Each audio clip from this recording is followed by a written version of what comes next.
About 9 months ago, I finally pulled the trigger and made a subscription to audible.com, okay? Because there was a stack of books on my desk that I had been meaning to read for a long time, but for some reason I just couldn't make myself spend the time to actually whittle through those books. So with that Audible subscription, what I did was I was able to buy those same books in digital format. And so I was able to quickly whittle my way down through that stack of books and actually went to other stacks that I had been meaning to read, but had since, pushed over to the side.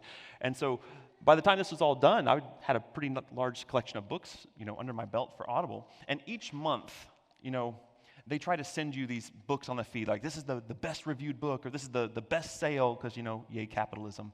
They're trying to get you to buy their stuff, right? But this one book would keep coming back on my feed over and over and over again, and it was called Atomic Habits by James Clear. And this book had something like 139,000 reviews. It's 5 stars. Everyone's raving about it. And so in a moment of weakness, I was like, fine, sure. It's a short read. So I went ahead and got it. And the idea behind the book is really simple. The idea is that through a microscopic and atomic level, changes can actually have a huge impact and totally change the trajectory of your life. And so the way I thought of it, I was like, it sort of feels like a personalized version of the butterfly effect. If you're familiar with the butterfly effect says that how a butterfly can flap its wings in India that starts a tornado in Iowa. Okay, so it's this idea that this one little movement can have this huge effect across a complex system. But as I was thinking about that, I started thinking about why so much excitement? Why is this all the rage right now? What part has James Clear put his pulse on society that everyone is so excited about this book? And I'm a little melodramatic at times, and I really came to the conclusion, I was like, I think it's powerlessness is the reason why we all clamor for that book, is this feeling of powerlessness to change the course of our lives. That where we're also ingrained in our choices, we're ingrained in our habits to the point that it doesn't feel like we could actually break course and do something different. When you think about graduates, those in their late teens and early 20s, we tell them, oh, congratulations, the world is your oyster, which I've never really understood that phrase, but I'm just going to leave that alone. We're saying endless possibilities await you, okay? And so for those in their late teens and early 20s, it's a blank slate. They can do whatever they want. But by the time you get to your 30s, those choices have necked down a little bit. You've made choices in terms of family and job and finances. And then when you get into your 40s and 50s, those choices get necked down even more into your 60s, 70s, 80s. Our choices get fewer and fewer. And I think that's what he's pointing to. I think he's speaking into that and just giving a glimmer of hope. That says, no, even though you may feel stuck in your ways, even just this one little change can totally change the course of your life. And that's exactly what we're going to talk about this morning through the lens of the Proverbs. We're going to see Solomon as he's instructing his son in the way of wisdom. Please follow wisdom over the way of folly. In this chapter particularly, it's the feast of wisdom versus the feast of folly. And he's going to be telling you, son, this is the way life is. This is what's tripping you up. And this is how you can actually break out of that and do something different. And so today we're going to be in Proverbs chapter 9. Proverbs chapter 9, and we're going to see 3 things. One, we're going to ask the question of why should we follow the feast of wisdom over the feast of folly? 2, why is it that we struggle so much to follow wisdom over folly? And then lastly, what can we do to resist folly and actually follow wisdom? Okay? Those 3 things. Will you pray with me? God, I cannot help but be overcome by the gravity of what it means to come before your word, particularly before your Proverbs. I pray that Lady Wisdom be here waiting in the wings. And that you would magnify the wisdom that comes forth from this book, that it will find fertile ground, faithful hearts to be able to hear these words and to be changed by your wisdom. We come before you asking for your guidance and your wisdom to change us. In Jesus' name we pray. Amen. So, this being the first sermon in a series on Proverbs, I want to just take some time to shift gears because Proverbs is wisdom literature. The book of Acts was narrative, and you don't treat wisdom literature the same way that you treat a narrative. With a narrative, you can blow up a story, pull apart its parts, find the spiritual principles inside, and then package that into a sermon. I know it's a broad paintbrush to paint with, but you get the idea. Wisdom literature, you can't do that. Wisdom literature is made to be sat with. It's made to be chewed on, the same way that you may sit next to a best friend, or if you're an art buff, the way you might come back to a favorite painting again and again. Because the longer and the more familiar you are with that painting, the different emotions start to get stirred inside us. It starts to bring out different things to the surface. The longer you sit with it, the deeper the wisdom gets. The longer you sit with it, the deeper it gets. And so what I want to do today is not only look at the beautiful poetry of Proverbs 9, because that is cool, but I want us to engage in the forgotten skill of what it means to sit with wisdom literature. Not only see what it says, but to ask ourselves, what is it doing inside us? What effect is it having inside us? So that's why we have those three different questions of why follow wisdom? Why is it so hard? And what can I do to change? So I would like to read the proverb first in its entirety, and then we're going to dive in together. Okay? So let's open our Bibles to Proverbs chapter 9, starting in verse 1. Proverbs 9, verse 1 says this, says, "Wisdom has built her house. She has carved out its 7 pillars. She has prepared her meat, she's mixed her wine, and she's also arranged her table. She has sent out her female servants. She calls out on the highest places of the city, 'Whoever is naive, let him turn in here.' To those who lack understanding, she has said, 'Come, eat some of my food and drink some of the wine that I have mixed. Abandon your foolish ways so that you may live and proceed in the way of understanding. Whoever corrects a mocker is asking for insult. Whoever reproves the wicked person receives abuse. Do not reprove a mocker, or he's going to hate you. Reprove a wise person, and he will love you. Give instruction to a wise person, and he will become wiser still. Teach a righteous person, and he will add to his learning. The beginning of wisdom is to fear the Lord, and acknowledging the Holy One is understanding. Because of me, your days will be many, and years will be added to your life. If you are wise to your own advantage. But if you have mocked, you alone must bear it. Now the woman called Folly is brash. She's naive. She doesn't know anything. And she has sat down at the door of her house, on a seat at the highest point of the city, calling out to those who are passing by her in the way, who go straight on their way. Whoever is naive, let him turn in here. To those who lack understanding, she has said, stolen waters are sweet, and the food obtained in secret is pleasant. But they do not realize that the dead are there, and that her guests are in the depths of the grave." So before we get to our main question, I want to back up one question. Our first question is, why should we follow wisdom over folly? But to back up one question is like, why do you even need to convince me to follow wisdom over folly? Like, that seems like a no-brainer, right? Why do we even need to say this? Because in this proverb, wisdom and folly at first glance look exactly the same. Exactly the same. How do they look the same? Wisdom and folly have the exact same message on the exact same platform to the exact same audience. They have the same message. Did you notice verse 4 and verse 16? It was like, to those of you who are naive, who lack knowledge, let him turn in here. She says to those who lack understanding. It's the same verse, the same exact words. They have the same message. It's the same commercial with the same logo. How do you tell them apart? They have the same platform. Notice that both of them go to the high places of the city. Now, there's a lot we could say about this, but the high places, in just a physical sense, it's going to be the spot of highest position, highest authority, and it's going to go out over the most amount of people. Okay? They're calling out from the same places. And then lastly, it's calling out to the exact same audience.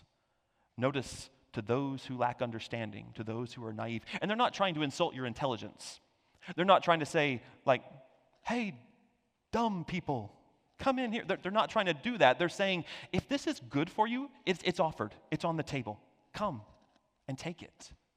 Now, this should give us a little bit of hope here, because this is saying that the call of wisdom is going out to every single one of us. That means wisdom is not just available to the rich, not just available to the powerful, not just available to the upper echelon. Whether you are powerful or powerless, whether you are very young or very old, the call of wisdom goes out to every single one. Jesus actually picks up the same thought in Luke chapter 14 when he is talking about the wedding feast. He's like, you prepared this big wedding feast and the invited guests are not coming. And he says, go out to the highways, go out to the hedges, go to the street alleys and the byways, go fill this table, bring the crippled, the lame, the poor, the sick. It's the same message. It's like God's invitation to grace. God's invitation extends to all, regardless of their circumstance. So they have the same message on the same platform to the same audience. At first glance, these two messages, these two feasts look exactly the same. But this is where Solomon will say, wait a second. Yeah, but if you sit with it a little bit, and if you just look at it a little closer, you'll see that these two feasts could not be more different from each other. And that's where we'll go into our first question. Our first question is, why should we follow the way, or why should we, it's hard to say follow folly. Why should we go to the feast of wisdom over the feast of folly? Because the feast of wisdom is superior in every conceivable way. The feast of wisdom is superior in every conceivable way. Okay? First off, the feast of wisdom is extravagant. Secondly, the feast of wisdom is honest. And thirdly, the feast of wisdom is filling. It's filling. First off, the feast of wisdom is extravagant. Let's look at the first couple of verses. I have closed my Bible. That was not smart. First few, let's look at verse 1 and 2. Verse 1 and 2, it says, verse 2. She has prepared her meat. She has mixed her wine, and she has also arranged her table. Now, let's talk about that just for a second, because to prepare her meat was a delicacy. This was an agricultural society. You didn't just have protein with every meal. You think of the prodigal son, where it's like, let's slay the fatted calf for my son who was once lost. It's a party time. It's a special occasion to enjoy meat. Okay? Let's look at the next part of that. She has mixed her wine. Now, this is not mixing wine like watering down the wine. This is spicing the wine. This is adding flavors and herbs and spices, something that will bring out its flavors and increase its intoxicating effects. This is top shelf wine that is being served at this banquet. And then lastly, she has prepared her table. She has prepared her table. Tables were not something that were available to everyone at this time in history. It was only the nobility, the royalty, who were able to eat on tables. And so literally, this is being described as a feast fit for a king or queen. This is a royal banquet, an all-you-can-eat prime rib dinner. That's what's being offered. Now, let's contrast that with what folly's offering. Okay? Let's look. Let's just think meat. Okay, so wisdom is offering meat. What is folly offering? What does it say? It says in verse 17, stolen waters are sweet, and the food obtained in secret is pleasant. Food. There's a lot that could be considered food. That's not terribly specific, is it? You know, some of your translations may have bread. Then even in the best case scenario, you're talking about steak versus bread.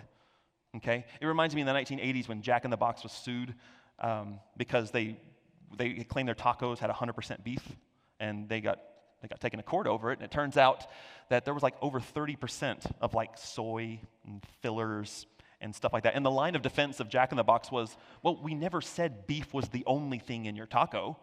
We said that the beef that we're using is 100% beef. And you're like, I don't know if I want to buy a taco from someone who's going to play with their words like that. If we start talking about semantics on what makes a taco, I need to go somewhere else and find a different taco store, right? And so this idea of bread and food, so you have meat and food. Now we have wine, okay? So Lady Wisdom is offering mixed wine. What does Lady Folly offer? Verse 17, stolen water. Water versus wine, but it's stolen. Meat, food, wine, water. What about a table? What about a table? Wisdom has prepared a table. Has folly prepared a table? No, there's no table. No table there. All right, so let's go to location. Let's look at the venue. Where is this feast going to happen? Verse 1 says that wisdom has built her house, that she has carved out its 7 pillars. This has with it the idea of perfection, of huge. This is a palace. Some commentators take this to be as like Lady Wisdom who's made the world and is sitting on top like she created the world. It's this idea of completion and perfection in a temple. Okay, there is plenty of space for any and all who would come and enjoy this feast. Now let's look at the accommodations of Lady Folly. Does it say anything about the accommodations, the space of Lady Folly? No, it doesn't. No, it doesn't. And that's intentional. That's intentional. Because the second point is not only is the Feast of Wisdom extravagant, it's also honest. You see, because wisdom comes out with a purpose statement of like, come and eat my food, drink some of my wine. Where is it? It is, come, eat some of my food, verse 5, and drink some of the wine I have mixed. Abandon your foolish ways so that, purpose statement, so that you may live and proceed in the way of understanding. She's honest. She's like, this is why I'm giving you this thing, is so that you can live and so that you can walk in the ways of understanding. Do we have a purpose statement with Lady Folly? Nope. It just says stolen waters are sweet. All of a sudden, if Lady Folly had to expose her intentions, she has to do some maneuvering. We can't be upfront and honest with it. Secondly, Lady Wisdom is not trying to pretend to be someone that she's not. Lady Wisdom is regal. Lady Wisdom is noble. Lady Wisdom is wise. She's grounded. She's stable. She's kind and generous. Lady Folly, she's all over the place. Okay? It's significant in the text when it says that she sits down at the threshold of her house. It's got this image of a throne, because like not everyone had chairs, right? And so this image of it, like that's seated, it's like this image that she's done all this preparation work and is now sitting on her laurels. She's sitting on the fruits of her work. What preparation has she done? Nothing. In fact, it is Lady Wisdom who's done all the preparations. So she's posturing herself as if she's a master, as if she's a teacher, as if she's a queen, when she's really not. Now, notice that it also says that the Wisdom sends out her female servants. She sent out her female servants ahead of her. These are trusted emissaries. These are people who know her, who can speak well on behalf of their hostess. Folly does not have any such servants or emissaries because no one survives her house. Okay? And so Folly is posturing herself to be something that she's not. Now, so she has to call out from the high places herself. She can't send servants. And so she's posturing herself like a queen, but if I can borrow an image from a chapter or two ago, she's really less like a queen and more like a prostitute that's standing on the street corner trying to get the attention of those who are passing by. A final way that Solomon shows how the Feast of Wisdom is infinitely superior to folly is this: the Feast of Wisdom is filling. And I mean this in a physical and a metaphorical sense. Physically, all-you-can-eat dinner of steak and wine is going to be infinitely more satisfying and filling than the all-you-can-eat breadsticks at Olive Garden. Okay? Doesn't matter how many of those rubber breadsticks you eat, you're not going to be satisfied. You're always going to be wanting more. And if you are full, it's not a good kind of full, right? So steak and wine is going to be filling on a physical level. But on a metaphorical level, Solomon's trying to point out that wisdom is trying to give you this feast to give you something so that you can live and have long days upon the earth. It's trying to give you something. Folly has nothing to offer because everything she's offering is stolen. Stolen waters are sweet. The bread obtained in secret is pleasant. She has nothing to offer you. And what she does offer is stolen. And then Solomon will drive the point home even harder. He'll say, not only does she not offer anything, she's actually trying to take something away from you. Wisdom is trying to get you to eat with her so that you can benefit and live. Folly is trying to get you to eat with her so that you step over the threshold of her house and fall headlong into hell. That's her objective. To eat with wisdom gives life. To eat with folly takes that life away. In short, the feast of wisdom is better in every conceivable way. So then, church, why, oh why do we always constantly find ourselves dining with folly? Is it just me, or is that not the most frustrating question you ask yourself in your spiritual life? It's where it seems like no matter how much I know or how much I put safeguards in my life, I always find myself veering toward Lady Folly. It's like I don't recognize the feast until I'm 3 courses in. Or if I do recognize it, the voice of Lady Wisdom is at a whisper, whereas folly is a trumpet blaring in my ear. Why can I not seem to get a handle on this and constantly find myself dining with Lady Folly? I think Solomon gives us a couple of answers. One is because our attention is so easily arrested. Our attention is so easily arrested. The image that this proverb paints is of people just sort of like wandering around in society. They're just going about their business, who are going straight on their way. And then something says, hey, over here, turn over here. And they say, okay. And they just move. No higher order thinking going on. Hey, turn this way. Sure. Our attention is easily arrested, like comes as naturally as seeing a sign on the highway for Buc-ee's. And before you know it, it's exiting for a much-needed rest. It just sort of happens automatically. Our attention is easily arrested because where we look is where we tend to go. Church, did you hear that? Where we look is where we tend to go. And our attention is so easily captured. Second way is that we're not thinking about the future, we're only thinking about the present. For this, I want to look at verse 13. Verse 13 says this. It says, the woman called Folly is brash. She's naive, and she does not know anything. The emphasis here is on her ignorance. You know, if we were going to look at some of the other chapters, the other portraits of Lady Folly, we would see that like there's some sort of like trap, there's some sort of scheme.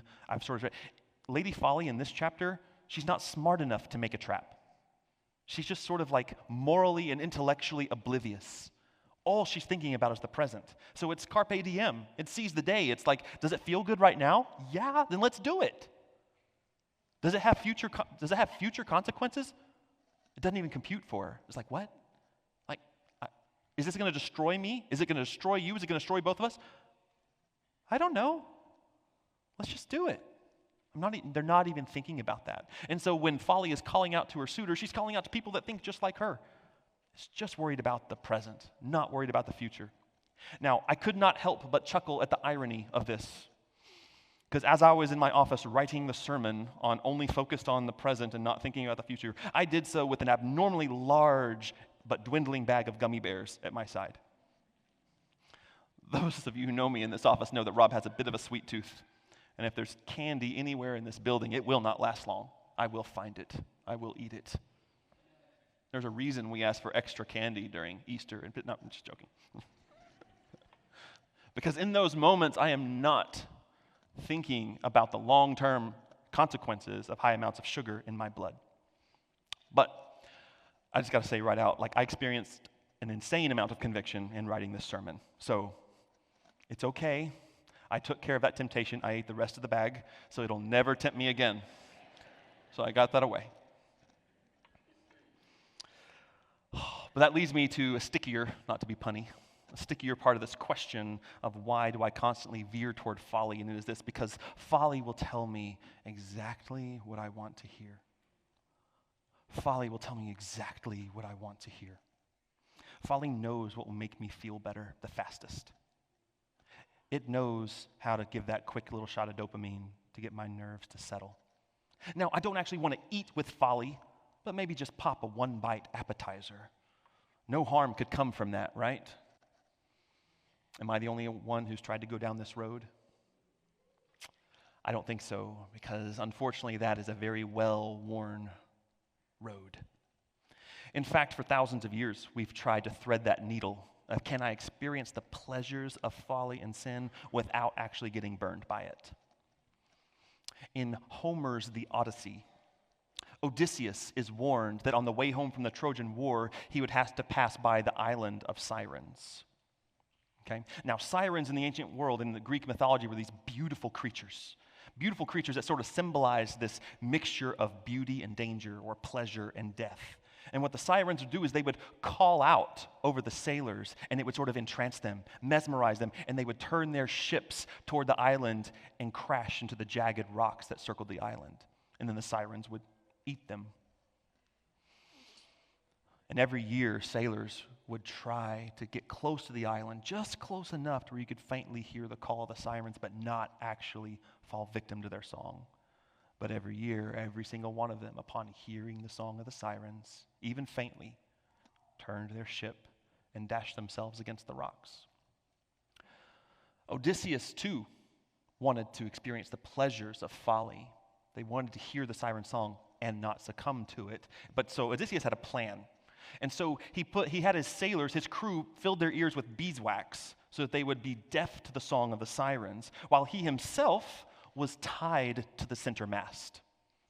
And even his crew were given instructions that even if you were to beg to be untied, they would simply row harder and tie him down even tighter. Okay? And it's really interesting to listen to the song of the sirens as the way it's written in the Odyssey to Odysseus, because it tells you so much about what he wanted to hear. So I'm going to read to you a part of the song of the sirens as sung to Odysseus. Don't worry, you're not going to fall into a trance. It's okay.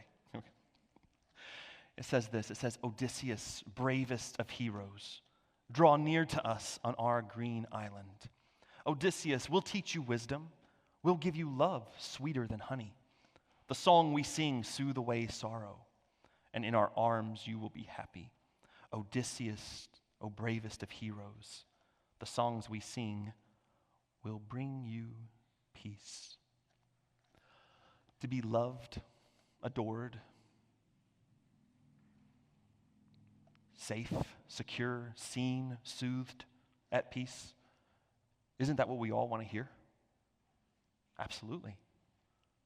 If only that were true. And that's the difference between Lady Wisdom and Lady Folly. You see, Lady Folly will tell you exactly what you want to hear. Lady Wisdom will only speak that which is true. And so, we now turn our attention to the most important question of the day, and that is, if wisdom is so much better than folly, and we have such a hard time following wisdom, then what can we actually do to resist folly and instead turn toward wisdom? The first and most important piece of this is found in the very center of this proverb. You see, in Western literature, if you want to make a point really special or important, you kind of put it toward the end, right? As a climax, as like a final uppercut to finish the argument. Well, in ancient Near Eastern writing, if you wanted to make a point really important, you put it in the dead center. And then it sort of acts like one of those ink blot tests. You put something in the center, and then you fold the rest around it. And so in this proverb, you have something at the center, and then you have the feast of wisdom and the feast of folly that bind it together. So do you want to know what the verse is in the very center of this proverb? Let's look at it together in verse 10. Verse 10. The beginning of wisdom is to fear the Lord, and acknowledging the Holy One is understanding. Okay? The very beginning, the very middle, is it's saying that the word beginning is not necessarily mean just like a starting point, like we do this, like check number 1, and then you go down to 2, 3, 4, 5, 6. It's not just something that you check off once and then move on from. Rather, just like in this proverb, how it's the center of this proverb, the fear of the Lord is the very center of the lives of the wise. It's not check it off once and then move on. It is check it off once every time you do, say, or think something. Is this done in the fear of the Lord? Is this done in acknowledging His will? That's what characterizes the life of the wise, is that it is centered around wisdom. So what is the first thing you can do to step toward wisdom? Center your life around the Lord. Now, on this side of the cross, I think that means to follow Jesus Christ. Because if you'll hang with me just for a second and put gender stuff to the side, I believe that Lady Wisdom is actually a symbol and a typology for Christ. Okay? Because Proverbs 9 is not just in isolation. Proverbs 9 is a part of 3 different portraits. It's the third portrait in a set of 3 about Lady Wisdom and Lady Folly, and they're in these different garbs every time you see them. And chapter 8, the chapter before, is really interesting because it starts to blur the lines, because the way Lady Wisdom portrays herself, she talks about herself as being there before the foundations of the world. Before the heavens were created, I was there with God as a master craftsman, being his delight day and night. It starts to sound like very John 1-ish. In the beginning was the Word, and the Word was with God, and the Word was God. Okay. It's sort of like that scene in Lord of the Rings where Gandalf comes back, and you don't know if it's Saruman or Gandalf, and they're like, who are you? What? I don't quite know what I'm looking at. But you can tell as you read Lady Wisdom that this is more than just a moral force. That it's starting to take the shape of a person. It's a person. And if you were to ask me, I believe that God's wisdom, God's logos, God's word becoming embodied and putting on flesh is none other than Jesus Christ. So to follow wisdom is to follow Jesus. First thing you can do. Second thing you can do is a very cheeky answer that's very characteristic of Solomon. Okay? Second thing you can do to follow wisdom is think. That's how Solomon portrays it to his son. Hey, just stop and think for a second. Okay, because he's painting this picture of these people that are just going through the city, going through life, sort of in this zombie-like trance. And they're like, hey, turn this way. Okay. And they move. He's like, would you just stop and think for a second? Would you just stop and think? Because the people, and that's where it talks about in like verse 13, we're talking about the people who go there, or no, in verse 18, the people who go there are already dead. They're in the depths of the grave. In the Hebrew, the word is the Rephaim. The Rephaim. It's this interesting word. It's the shades. It's literally like the ghosts of the underworld that are walking. Okay? It's people that think they're alive, but they're actually dead. It is the Old Testament equivalent of a zombie. It's something that is dead, but looks very much alive. That is how Solomon paints those who are caught in folly. You're already dead. You're just walking. You're a zombie. What's the solution? Stop and think. Stop and think. The third thing that we can do is actually respond to Solomon's invitation. Okay? Respond to Solomon's invitation. You see, because chapters 1 through 9 are all building us up to this one point. Because chapter 10 takes an immediate break. We are at the threshold of the Proverbs of Solomon. Up until now, Solomon's been painting this picture of like, this is how life is like. This is what characterizes life. This is how folly works. This is how wisdom works. And that these are the different pictures of how you can understand how wisdom and folly interact. And so now it's time to make a decision. Are you going to step forward? Are you going to step through the threshold? Are you going to step into and start engaging with the wisdom of the Proverbs? Because that's the charge to you. Are you actually going to step forward? Are you going to step forward and engage with the wisdom of the Proverbs? Because it's not an easy task. It requires patience. It requires discipline, like any skill. Because here's an interesting thing. The word for skill and the word for wisdom in Hebrew is the exact same word. It's chokmah. Wisdom and skill are the same word. Because to grow in wisdom, wisdom is a skill. It is the skill of right living. And to grow in this skill, to eat frequently at the banquet of Lady Wisdom, like that atomic habit, it's going to have its day. It's going to break through. It's going to change your direction. And it's also going to show us the last thing that we can do, which is train our palates to desire wisdom's deeper pleasures. Train our palates to desire wisdom's deeper pleasures. Because that's what we're after, is not to be satisfied by stolen water and bread. Why do we keep going back to those things? We need to train our palates to desire the deeper pleasures that are at wisdom's table. In order to illustrate this point, I'd like to point us one more time to the story of the sirens. because Odysseus is not the only hero to have to battle the sirens.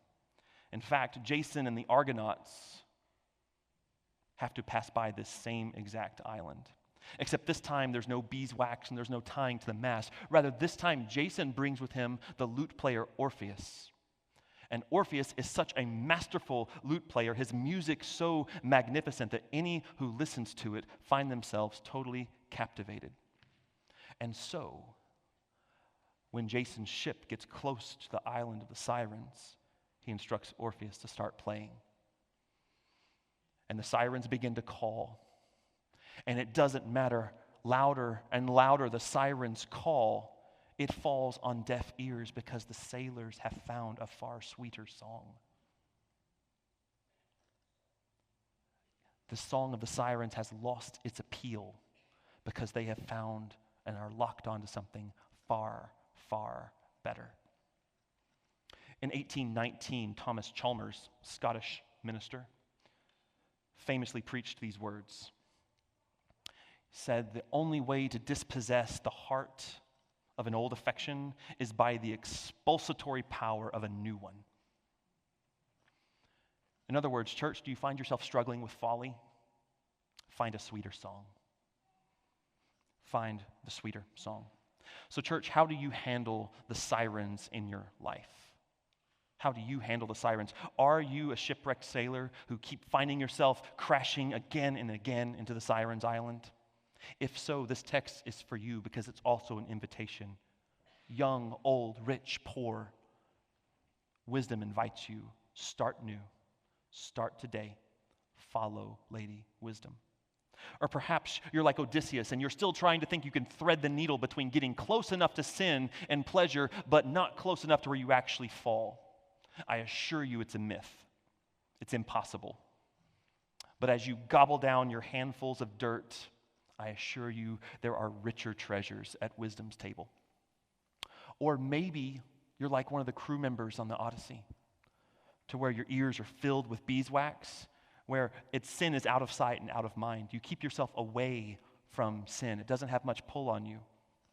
That's a better path, to be sure. But just because you've blocked out the call of sin and have busied yourself in other things does not mean that you're actually following Lady Wisdom. For you, the text still calls out, "Come, taste and see that the Lord is good." Or maybe you're one of the Argonauts, where the sirens and the lute are both playing, and it doesn't matter because your ears are trained. Your ears are trained to block out all the noise and the chatter and lock in on that one beautiful song above the rest. For my sheep hear my voice, and I know them, and they follow me. But let's face it, the song of the sirens tells us all exactly what we want to hear. All what we want most, a place to be loved and seen and safe and secure, at peace, held. But here's the thing, church. When coming from the mouth of a siren or from Lady Folly, it is a lie. But coming from the mouth of our God, it is 100% true. Because in Him, you truly are unconditionally loved. You are seen. You are safe. You are secure. You are at peace in Him. He tells us what we most desperately want and need to hear, that in Him we are loved. We are at peace. Come to me, all you who are weary and heavy laden, and I will give you rest. I will give you rest for your souls. In the book Atomic Habits, one of the main ideas is that you never rise above your habits, because those habits are literally what are forming and carving your path and trajectory. Or if we're going to put it in the context of this proverb, where your attention goes, the rest of you follows. Where your attention goes, the rest of you follows. So the challenge comes from Solomon to actually think. Look at your habits. Are your habits actually taking you in the direction that you want to go? Where your attention goes, the rest of you follows. So I would like to close this morning with the singing of a simple hymn with only piano and voices, Because much like the call of Lady Wisdom, the call of this song is simple. And it's centered around the idea of building the skill, the chokmah, or the habit, if you will, of making Christ the only object of our affections and attention. Be thou my wisdom, and thou my true word. I ever with thee, and thou with me, Lord. Thou my great Father, and I thy true daughter or son. For thou in me dwelling, and I with thee one. May we all take one small atomic step toward pursuing God, and may we dine richly with wisdom this coming week. Let's go ahead and pray.